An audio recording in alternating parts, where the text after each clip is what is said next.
বন্ধুরা, আজ তোমাদের নতুন ক্লাস 6-এ কোষের দিকে 18.2 এর একের অঙ্কটা নিয়ে চলে এসেছি।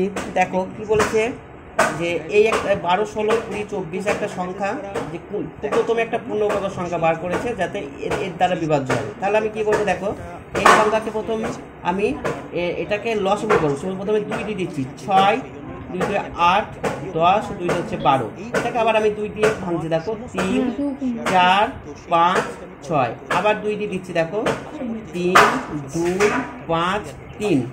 আচ্ছা, আবার আমি এটাকে 3 দিয়ে ভাঙছি, 1, 2, 5, 1। তাহলে লসাগু সমান কত হচ্ছে, দেখো 2 গুণ 2, 2 গুণ 2, 3 গুণ 5। দেখো এখানে 2 2 সবার ডবল আছে, কিন্তু 3 আর 5টা সিঙ্গেল আছে। তাহলে আমার লসাগু করলে কত হচ্ছে, 2 2 করে 4, 4 4 16, 16 আর হচ্ছে 15, 16 আর 15 কত হচ্ছে, 5 6 30, 30, 5 80, 0 6 1। তাহলে হচ্ছে 0 6 6 12, 13 14, 240। এখানে 240 হলো, কিন্তু আমাকে পূর্ণ বর্গ বলেছে। দেখো ক্ষুদ্রতম পূর্ণ বর্গ, তাহলে এটা তোমার দুটো নেই, তাহলে তো বর্গ হচ্ছে না। সেই জন্য আবার আমি 15 দিয়ে গুণ করছি।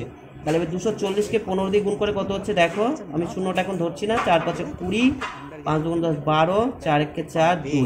তাহলে 0 6 3, তাহলে কত হচ্ছে 3600। এখানে আমি 15 দিয়ে গুণ করলাম, কারণ যেহেতু আমাকে পূর্ণবর্গ বলেছে সেই জন্য আবার 15 নিলাম। ওকে, আশা করি অঙ্কটা তোমরা বুঝতে পেরেছো। আজ এতটাই থাকলো, পরের দিন নতুন নতুন টপিকে বা নতুন চ্যাপ্টার নিয়ে অঙ্ক নিয়ে আসবো। তখন তোমরা সুস্থ ভালো থাকবে। Have a nice. এগুলো আবার ক্লজ সাব ক্লজ রয়েছে, সেটা আমি কালকে ভিডিও করে দিচ্ছি, সেটা আমাদের তোমাদের ক্লিয়ার হয়ে যাবে।